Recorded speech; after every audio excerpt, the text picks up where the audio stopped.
Yeah, my name is Chris Adamo. I come from Sydney, Australia. I have a balloon business which is a little bit different, I think, to the average business, which I'm quite proud of. We're a retail store, but we are just a balloon shop. We don't do party wears, we don't do fancy dress. We just sell balloons, but really maybe 2 or 5% of our business is retail. So even though we're a store, that's one way of defining what we do. Most of our product is sold from online, from email, from phone calls.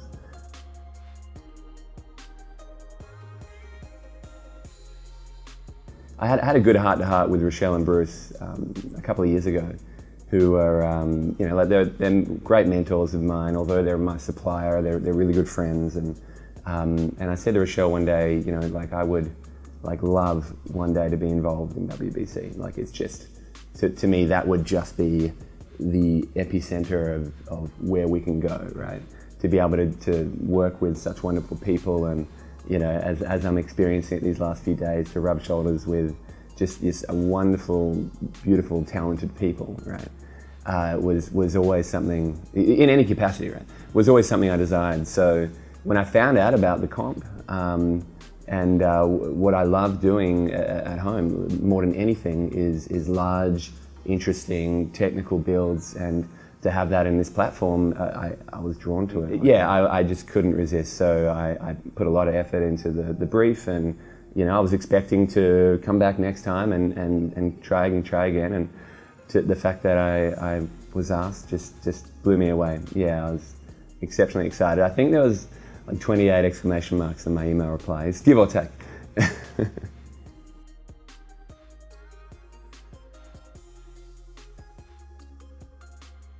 Wow. I don't know how I feel, right? Because there's so many wonderful things going on mixed with exhaustion, right? That in a way I'm just trying to absorb, right? Trying to take in as much as I can. Like, for instance, the Welcome Centre build on Sunday. Whenever I've been talking to friends back home, I was talking about this moment. I'm like, all the instructors will be there, right? All these people that you admire and you respect their work so much. And people, like any other person would be in the back of a class of 100 just to hear what they have to say. And here I can be rubbing shoulders with them, working with them, but at the same time I'm working, right? I have a job to do, so I want to look at what's going over there and what's going over here, and so it's hard to just soak all that in. So I think maybe it'll happen when I get home, right?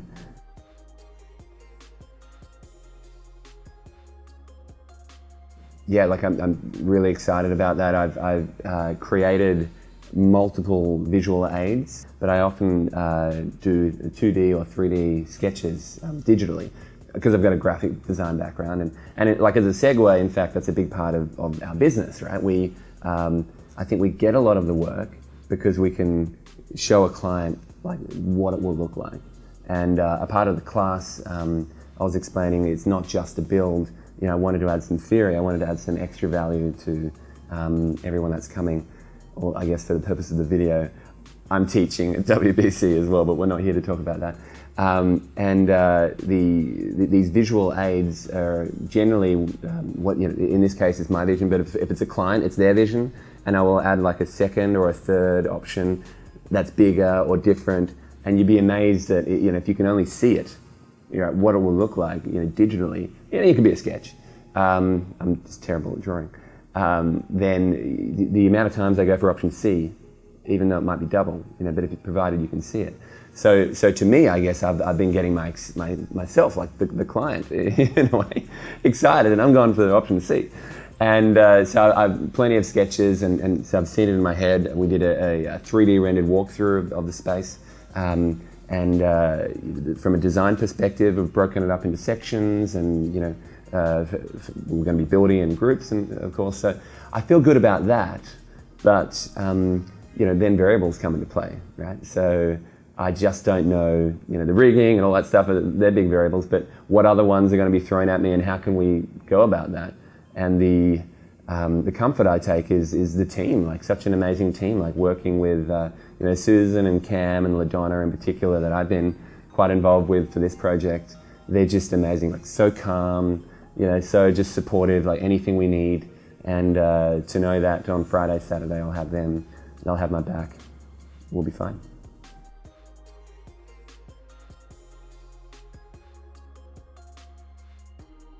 I didn't know the room, I didn't know the space or quite a lot of variables. However, when they said I was to be a part of the Afterparty decor, so this is the first time there's been a separate competition and entry for Afterparty because of noise restrictions. It was perfect, like just absolutely perfect, because essentially I have a blank check, right? I don't have to follow a theme, right? I don't have to work with certain boundaries. So sight unseen, I still had like theme, texture, color, everything, you know, to create out of nowhere. So the day before I was asked to be a part of this and specifically told what it was, I saw the theatrical production of Aladdin. That was in Sydney. I was there with my family, and there was this this scene, true story, like you probably think I'm just making this up, right? So anyway, now watching Aladdin and the like the cave scene, right? You know, where he finds the lamp, there's gold everywhere, and the stage designers created these like sections of like curtains, but they were like plastic, like stalactites, right? And chrome silver, so lines and lines of them. And they were just lit gold, right? So the entire thing, it didn't look silver, it looked gold, right? Because that was the only light source. And of course, because it's gold, right? You know, what you want to see. And then when Aladdin messed up and you know, trying to run away, then red came and blue and green, and the entire room changed as one because it was just reflective light. It wasn't absorbing, it was reflecting, and I found that quite interesting. So I just knew that was what I was going to do, reflective light. So if I had to describe what is the texture, what is the thing, in 2 words, that's it. But we had to develop a little bit more than that. Like, so I love the taper foil, because I had these stalactites in my head, right? And so it started as an excuse to use this. So I'm like, okay, well, maybe we're like, you know, there's a fish's head or a shark's mouth, and we're walking into the belly of the shark with rows of teeth, and you know, because it's kind of on theme with, you know, the wave and the beach and stuff. And then I thought, well, you know, as it developed a little bit over time. Doesn't even need to be that. It's a dance floor. Like, well, let's just turn it into a cave. I guess I was going even more to this Aladdin, right? And then Aladdin comes in, and but the, you know, so the whole idea was, how can we have these taper foils? And I work a lot with quick links, and they're quite malleable and quick, right? So the tunnels, quick links, all X-grid. In fact, I had never seen an arch or a tunnel. Well, I've seen tunnels, but not arches. A separate piece in X-grid, because I needed it to be self-supporting. I don't want to frame the whole tunnel. And the quick links are black, because to me it's a neutral. I didn't want to absorb light, and black reflects it actually quite well. So I need it to be an X-grid so that the tapers can click into the gap in between the junctions. But at the same time, as we walk through this tunnel, it'll be narrowing, and the whole idea of the light is I want all the house lights off. Hopefully we can do that. And we're going to have these LED uplights just everywhere, all on the one color, all programmed for the one color. So we'll go from red to blue to green, like slowly pulsating from one color to another to another. And so you walk through this tunnel and it'll narrow a little bit, and then it'll expand, and this tunnel will sort of flange open, and that same seamless connection of the X-grid will connect up to the ceiling. So it's all one piece, essentially. And we've still got those gaps, and we can click in all of these taper foils. And God, I hope it works, because I've never done anything like this before. I made a little sample, and I got some lights, and I took some photos. I'm like, well, that's it. Because funny, I reckon everyone's expecting like a giant organic cloud, right? Because that would have been easy. You could still light it up and all that kind of stuff. But I, you know, like I love organics, and we do it all the time, but I'm actually quite more passionate about quick links and framing and structure and new different ideas.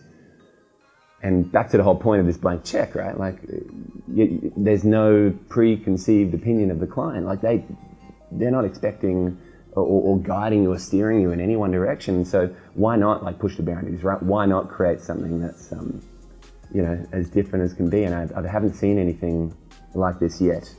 yeah, I'm sure, right? There's stuff that I'm really excited to see, but I'm scared because I haven't seen it. So the other element we added to it is we walk through this tunnel, it opens up and the colour's changing, the whole room's changing, but the dance floor is right in the middle, the stage is behind. And what I love is this tunnel, you can see through the dance floor, and hanging from that point is several mirror balls. In fact, one behind us that was just built this morning. It's a shape of reflective light that's rotating, but it'll be white.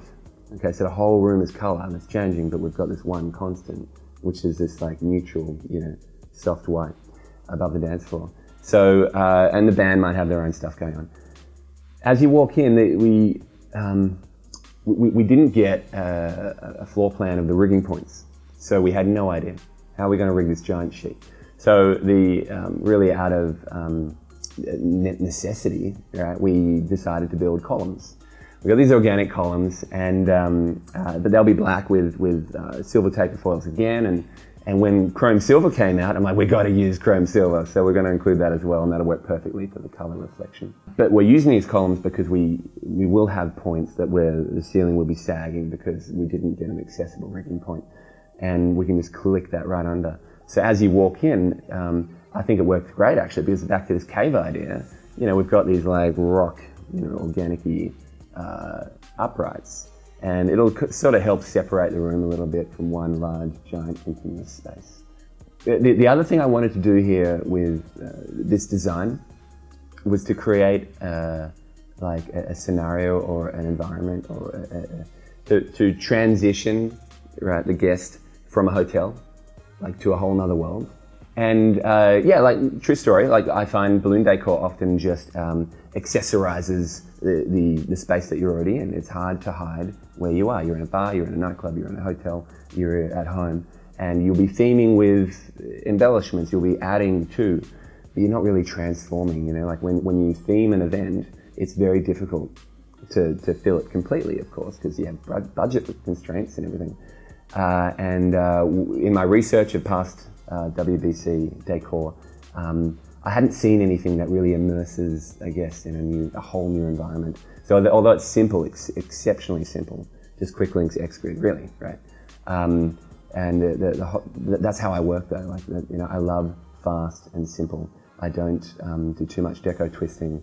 It's hard to make money. You can spend 8 hours on a piece that is worth whatever, or the same amount of time you can transform a whole room with thousands of balloons. And that's why I've always been drawn to it. It might be impatience, but it sells, and customers, I find, see value in scale and transformation.